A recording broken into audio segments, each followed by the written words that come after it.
Les amis, bonjour, bienvenue dans ce Good Morning Market du 10 juillet, j'espère que vous allez bien. Aujourd'hui, chers amis, on va parler du gold en détail, on va aussi parler beaucoup du dollar et on commencera par le DAX, restez avec moi. S'il vous plaît, likez cette vidéo, partagez-la avec des amis et suivez-nous sur les réseaux sociaux. J'ai fait des vidéos éducatives la fin de l'année dernière, n'hésitez pas à les visionner, à les revisionner si jamais vous arrivez dans le GMM. Vous allez voir cette vidéo dans la section éducation, dans la playlist d'XTB France. Alors aujourd'hui, chers amis, on va parler du gold, mais avant toute chose, un petit état des lieux de ce qui se passe sur les marchés. Donc sur ma page X, je fais des petits points marchés régulièrement, donc ça y est, Nvidia est rentré dans l'histoire. Première capitalisation a passé la barre des 4000 milliards de dollars de capitalisation. On a le S&P 500 et le Nasdaq qui pourraient être dans un triangle en période H1. Bitcoin était hésitant hier, mais ça y est, il a finalement rebondi à partir de son mi-chemin, c'est-à-dire le retracement des 50% en période horaire. L'or, lui, a rebondi à partir de son support en H4, on va le voir tout à l'heure.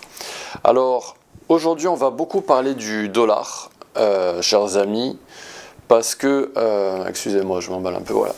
Parce que le dollar, le gold est très très sensible au dollar et généralement il est négativement corrélé au dollar. Et quand le dollar monte, le gold peut être impacté et partir à la baisse. Et inversement, quand le dollar baisse, il peut grimper. Et c'est ce qui a alimenté un petit peu la tendance haussière dans le gold. Alors, on va en parler beaucoup aujourd'hui. Juste un petit rappel, le VIX lui est en train de descendre direction les 15,7 dans les contrats à terme. Actuellement, il est à 17,2. Donc, on devrait avoir un mois de juillet relativement calme pour les 20 derniers jours de juillet. Graphique intéressant à vous montrer. Donc, on va beaucoup parler du dollar. La saisonnalité du dollar est favorable pour l'or parce qu'il descend généralement au mois de juillet. Par contre, attention, au mois d'août, ça se réveille et le dollar débute une tendance haussière traditionnellement. Peut-être que l'or pourrait être impacté, car comme je vous le disais tout à l'heure, les métaux précieux sont très sensibles au dollar. Côté calendrier du jour, chers amis, nous avons le CPI, l'inflation allemande qui est sortie à 8 heures, conforme aux attentes. On aura les demandes hebdomadaires au chômage à 14h30 pour les États-Unis avant l'ouverture. Alors, on va débuter cette vidéo avec l'analyse du DAX. Et la dernière fois qu'on s'était vu, qu'on avait fait une vidéo ensemble, une analyse sur le DAX, eh bien j'avais ce décompte elliotiste avec une structure impulsive qui se terminait un petit peu de façon bâtarde, avec éventuellement une correction en forme d'ABC pour essayer d'acheter le creux dans le DAX. Ce qui se passe actuellement, c'est qu'on n'est jamais venu dans la boîte verte, on a vraiment frôlé cette petite boîte verte que je vous avais dessinée, je crois que c'était il y a 2 semaines ou la semaine dernière. Et puis on est monté en vertical, on a suivi le S&P 500 alimenté par le VIX qui descend. Et peut-être qu'on va avoir donc une forme de correction en forme de flat, avec ce parcours rouge qui pourrait être au final respecté. On pourrait également suivre le parcours vert et continuer de monter dans le DAX, un actif qui est très haussier. Alors il y a une petite possibilité également, c'est un décompte alternatif au mien, que je ne vous avais pas montré la semaine dernière, mais peut-être qu'on a terminé une vague 4. Alors ce décompte n'était pas vraiment mon décompte favori, parce que la vague 4 semblait vraiment disproportionnée. Peut-être que c'est ce qui est en train de se passer dans le DAX et qu'on est en fait dans une vague 5 au sein de la vague 3 de la vague 5 et qu'ensuite, seulement ensuite, on aurait une correction en forme d'ABC. Donc à suivre. Pour avoir une indication là-dessus, eh bien, on regarde ce que font les algos et les algos, eux, ils ont acheté. Alors attendez, je me cale vraiment pile poil sur le top avec la touche Shift. Et là, comme je suis très zoomé, c'est pas évident. Ok. Donc ici, on avait atteint le retracement des 50%. Les algos ont acheté à 23 100. Je vais vous mettre ça en plein écran. Voilà, 23 100, c'était le support. On l'a juste touché et on est en train de rebondir. Et on est en train de s'orienter vers les 25 161 points dans le DAX.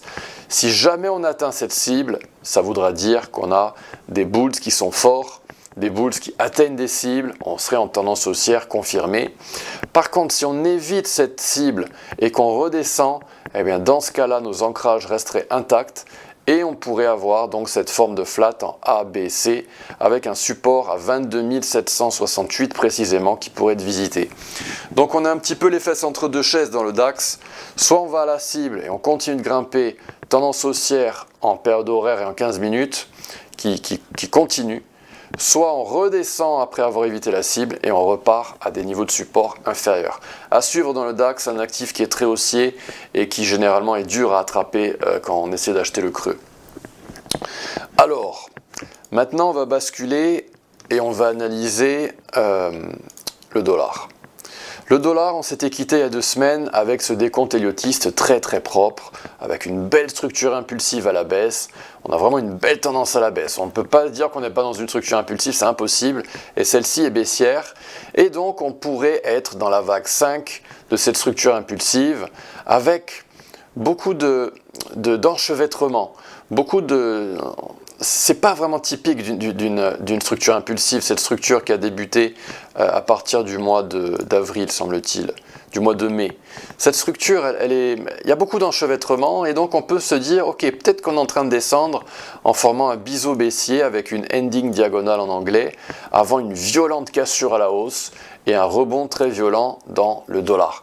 Si tel était le cas, le gold devrait être impacté. Donc si vous tradez le gold, vraiment surveillez bien ce que fait le dollar parce que ça peut être un indicateur, un signal baissier intéressant. J'ai autre chose à vous montrer, c'est la corrélation entre l'euro et le dollar. Donc c'est ce que je vous raconte depuis le début. C'est-à-dire que là vous avez la courbe de l'euro en noir et l'or en jaune. Et vous pouvez voir que ces deux actifs sont assez corrélés quand même depuis le début de l'année. On était parti assez bas, on a fait une belle tendance haussière, on est tout là-haut. Donc attention, l'euro-dollar depuis le début de l'année est corrélé à l'or. Si jamais l'euro descend, l'or devrait suivre et continuer cette corrélation. Et si l'euro descend, ça veut dire que le dollar, lui, monte. Donc je me répète un petit peu, mais voilà, je vous prouve ce que je vous dis avec des graphiques et c'est très intéressant de suivre tout ça. Alors on va analyser l'or. Première chose à vous montrer, ce sont ces bougies en mensuel avec des mèches qui sont dessinées en haut de ces bougies avec des rejets assez systématiques. Ça veut dire qu'on est en train de faire une petite pause. On a des bougies qui traduisent de l'incertitude. Vous voyez qu'on a cette bougie par exemple la seconde avec une mèche à la hausse, une mèche à la baisse en mensuel. Ça veut dire que voilà, on est indécis et ce sont des bougies qui traduisent de l'indécision, même la première. Donc voilà, on est en train de faire une pause dans l'or. Est-ce qu'on va décrocher avec une hausse du dollar ou est-ce qu'on va juste faire notre triangle, le scénario qu'on privilégie pour l'instant, avec une forte hausse à venir, peut-être avec un risque géopolitique qui reprendrait ou une raison fondamentale quelle qu'elle soit. En tout cas, pour le gold, voilà un graphique qui est intéressant que je vous montre régulièrement. Donc nous avons un deuxième triangle qui pourrait être en formation. Ce que je voudrais vous montrer ce matin, c'est cette deuxième petite flèche. Regardez ça. On est en train de faire un triangle. On a fait un triangle par le passé, c'était en décembre. Et puis à un moment donné, on a atteint cette ligne de tendance qui sert de support. On l'atteint une deuxième fois et on a fait un petit rebond. Et on est venu la retester une deuxième fois. Vous le voyez là? Eh bien, c'est exactement ce qu'on a effectué hier. On a donc fait le triangle les semaines, mois passés. On est venu retester la semaine dernière la ligne de support ici, la ligne inférieure de ce triangle. On a rebondi et on a été revisiter cette ligne une deuxième fois, comme par le passé, fin 2024. Et on est en train de rebondir. Est-ce que ça veut dire qu'on va débuter, ça y est, une tendance absolument exceptionnelle en H1 et en H4 pour atteindre 3667? Possible, à surveiller, on le verra. En attendant, regardez ce qui se passe en H4. Donc en H4, c'est le graphique que je vous montrais hier. Très intéressant, donc on a un triangle en forme de A, B, C, D, E.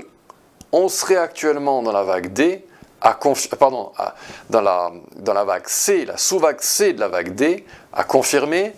Et ce que j'aimerais vous montrer ce matin, c'est un concept que moi j'appelle défense algorithmique, on a ce mouvement haussier, ce mouvement mesuré haussier en période H4, du grand classique, je l'ai montré depuis plusieurs semaines, ce mouvement mesuré, avec la Golden Zone qui a été atteinte à 3247, on a rebondi, on est redescendu. Où est-ce qu'on est redescendu?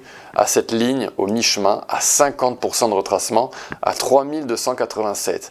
Et on a réagi à nouveau. Ça s'appelle de la défense algo.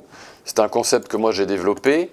Et cette défense algorithmique correspondait également avec une petite Golden Zone en H1. Et c'était la Golden Zone en H1 que je vous mentionnais notamment sur mon compte X. Donc je vous invite vraiment à me suivre sur X parce que je vous poste des petits signaux très très intéressants. Et donc là on est en train de rebondir. Il va falloir qu'on casse des résistances de Fibonacci clés en H1 pour pouvoir terminer cette petite sous-vague C de la vague D avant une dernière correction éventuellement et une explosion à la hausse dans l'or en H4. Et pour cela, il faudra que le dollar collabore. Il ne faudra pas qu'il monte trop violemment, il faudra que ça se fasse en douceur et que le gold puisse opérer de façon assez apaisée. Donc voilà, chers amis, ce que je peux vous dire pour l'or, pour le dollar et pour le DAX. On se rendez-vous la semaine prochaine pour d'autres GMM évidemment. Et quant à moi, je vous souhaite un bon week-end en avance et une très très belle journée. À bientôt, au revoir.